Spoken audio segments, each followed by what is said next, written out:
물바지가 막혀서 물이 역류하면 건물 안으로 들어오는 경우도 있죠. 자, 역류 문제는 항상 발생을 해요. 아까 제가 말씀드렸지만 비가 많이 내릴 경우 그때는 미처 물바지가 선홍통으로 물이 빠져나가지 못할 때 역류를 하게 돼요.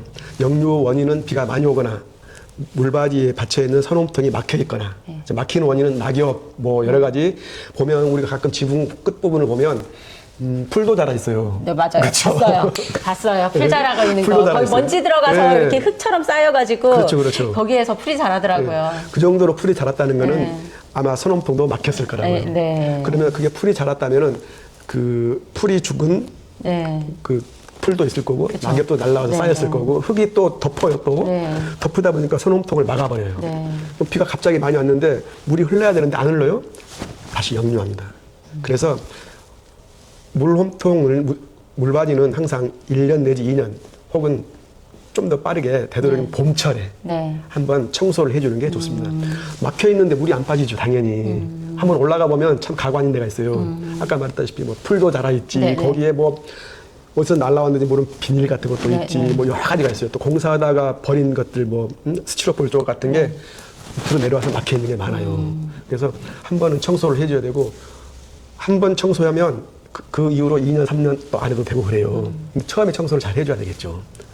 결국 어떻게 관리를 하느냐에 따라서 이 건물이 오래 가느냐, 빨리 부식되느냐 차이점이 있을 거예요. 관리도 관리를 잘해야 되죠. 관리 잘해야 뭐 사람도 마찬가지잖아요. 관리를 잘해야 되겠죠. 건물도 역시 관리를 잘해야 된다고 봅니다. 판넬 지붕 누수가 생기면 어떻게 되느냐 이렇게 말씀하셨는데 가장 중요한 거는 판넬의 하단부에는 전부 전기 배선이 가고 있어요. 보통 이렇게 전기 배선이 가고 있죠. 그럼 거기에 물이 떨어지면 누전이 생겨요. 누전이 생기면 어떻게 됩니까? 그 물이 바닥으로도 흐르고 있으면 사람이 감전이 돼요. 그래서 감전사를 할 수 있고 그래서 비가 샌다고 하면은 그냥 비 새는 것만 생각하지 마시고요. 아, 누전이 될 수도 있다. 결국은 거기에 근무하는 사람들이 감전이 될 수도 있으니까 비 한 방울 떨어졌다고 해서 그냥 우습게 생각하지 말라는 거죠. 결국은 생명과 직결된 것이니까. 그리고 또 누전이 되기 시작하면 전선의 피복이 벗겨질 수도 있어요. 전선이 피복이 벗겨지면 스쳐가지고 화재가 발생할 수 있어요. 지금 판넬 건물에 화재가 발생하는 원인들이 여러 가지가 있는데 특히 전기로 인한 화재가 발생을 해요. 그래서 누수가 되면 누수로 끝나는 게 아니고 전기적인 문제가 생기니까 또 코드라든가 콘센트라든가 이런 게 다 벽으로 이렇게 내려와 있는데 전선관을 타고 내려와 있는데 그 물들이 전선관 속으로 들어와서 콘센트에 물이 들어가게 되면 스파크가 생겨서 누전이 되고 감전이 돼요. 그래서 비가 샌다고 생각하면 이거는 새는 건 문제가 아니고 나중에 감전도 일어날 수 있으니까 반드시 고수를 해야 된다는 거죠. 물 떨어지면 이렇게 왜 다라나 바가지 같은 거 떨어진 데다 넣고 이렇게 하잖아요. 그거 그렇게 하면 안 되네요. 안 돼요. 만약에 물이 샌다고 생각하면 반드시 고수를 해야 됩니다. 그건 생명과 직결된 거예요.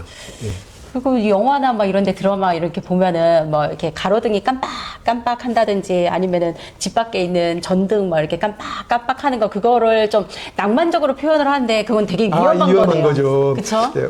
그래서 비가 많이 쏟아지거나 태풍이 불 때 거리를 걸어가거나 할 때 전봇대 이런 쪽 또는 가로등 이런 쪽은 피해서 다니라고 방송도 합니다.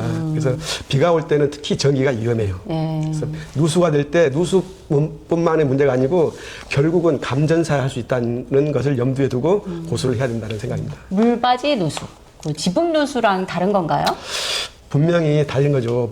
물바지 누수는 결국은 지붕의 끝부분 지붕의 끝부분에 물바지를 설치해서 지붕에서 내려오는 물을 받아서 선홈통을 통해서 밑바닥으로 흐르게 만드는 것인데요.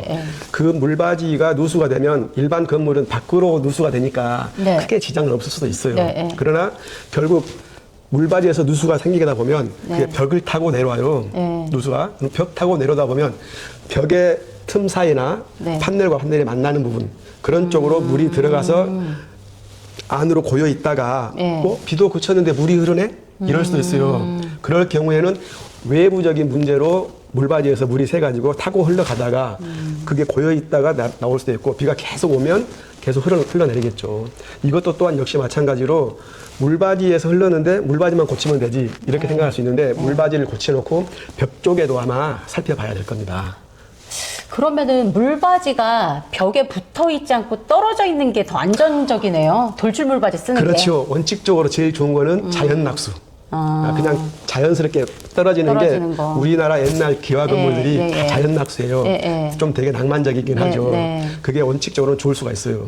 그런데 지금 자연 낙수를 하게 되면 옆 건물이나 그렇죠. 도로나 그런 데에 지장을 주기 때문에 물바지를 설치해서 물을 받아내리게 하는 거예요. 일반 강판이 10년, 뭐 20년 간다고 보면 물바지는 5년, 10년이에요. 빨리 부식이 돼요.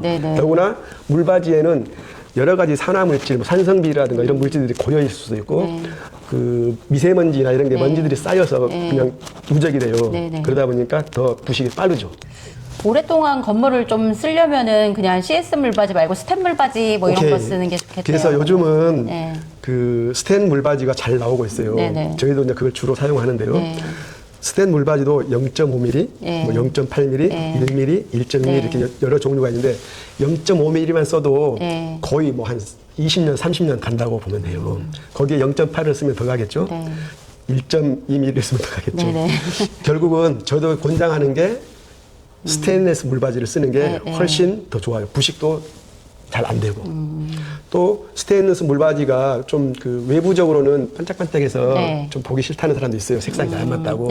그럴 경우에 저희들은 또 분체 도장을 해요. 색상에 건물 색상에 맞게 스텐 물바지를 분체 도장. 요즘은 그 건물의 모양을 예쁘게 하기 위해서 파라펫 형태의 건물을 많이 하잖아요. 파라펫 형태의 건물이 단점이 있어요. 물바지가 건물 안쪽에 있다는 거죠.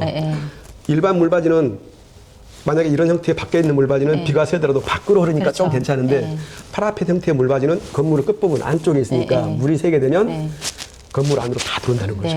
감당 못해요. 그래서 결국은 파라펫 형태의 건물이다 또는 연동 형태의 건물이다 그러면 거기에 대한 물바지는 결국 스테인리스를 해야 되지 않는가. 그러면 그런 그 누수, 부식으로 인한 누수는 막을 수 있을 거다 생각하고요. 또 물바지를 설치를 할 때 설치해 놓고서 사이즈가 좀 요즘은 많아졌어요. 커졌어요.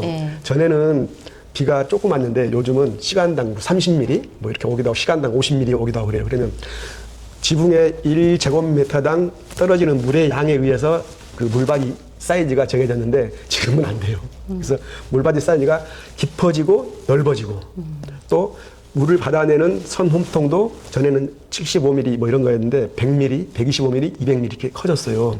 그래야만 그 순간적으로 내리는 빗물을 빨리 바닥으로 흘러보낼 수 있기 때문에 빗물이 역류해서 누수가 되는 경우를 줄어들죠. 파라펫 구조 건물일 경우에는 물바지가 어차피 안에 숨어 들어가니까 대부분 물바지 겉에 있을 경우에는 바깥쪽에 색상이 들어가게 하는데 파라펫 구조의 물바지 할 때는 안쪽에 색상이 들어가게 하시더라고요. 그럼 안쪽에 색상이 들어가는 건 안쪽이 도장이 돼 있으니까 좀 부식이 훨씬 덜 되니까 그런 식으로도 하시더라고요. 그렇죠. 그게 이제 하다 보니까 사람들도 아는 거예요. 이제 그래서 원래는 외부 거는 밖으로 했는데 내부 거는 거꾸로. 그렇죠. 안쪽에는 들어가게. 그래서 이제 그렇게 하면 오히려 그것도 스테인리스에 못지않아요. 그렇죠. 도장면에 있으니까. 도장면에 있으니까. 그래서 그것까지 알려주면 안 되는데.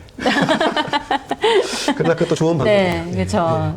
저렴하게 하면서 오래가게 하려면 도장면 있는 쪽이 물이 받게끔 하는 안에 숨었을 때 파라펫 구조일 때. 그렇죠. 파라펫 구조일 때. 연동 구조나 파라펫 구조일 때. 그렇게 하는 게 훨씬 좋겠습니다. 알겠습니다. 지금 이게 지붕의 형태라고 보면 지붕과 지붕이 만나는 자리예요.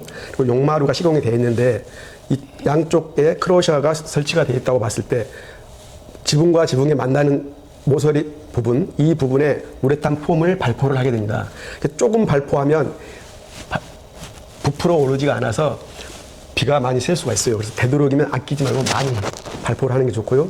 크로샤는 고무 크로샤보다는 철 크로샤를 사용하는 게 훨씬 좋다고 보겠습니다. 그리고 지금은 지붕이 두께가 150mm, 260mm 이렇게 커졌어요. 그러다 보니까 이 사이 간격이 멀어졌습니다.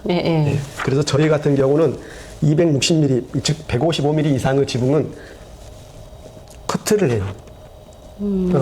요렇게 커트를 해서 밑부분은 만나게 하고 네. 위만 약 50mm 정도만 벌어지게 만나게 해서 이 부분에 폼을 발포를 하게 되면 이게 잘 밀착이 되어 있는 상태라 용마루의 거리가 그렇게 멀지 않아도 이걸 다 커버를 할 수가 있어요. 그리고 이게 그렇지 않고 그냥 예전식으로 시공하게 되면 이 지붕 끝이 이렇게 만나겠죠, 이쪽으로. 네네. 그럼 이 간격이 너무 멀리 벌어져 있어서 바람도 들어갈 수도 있고 네.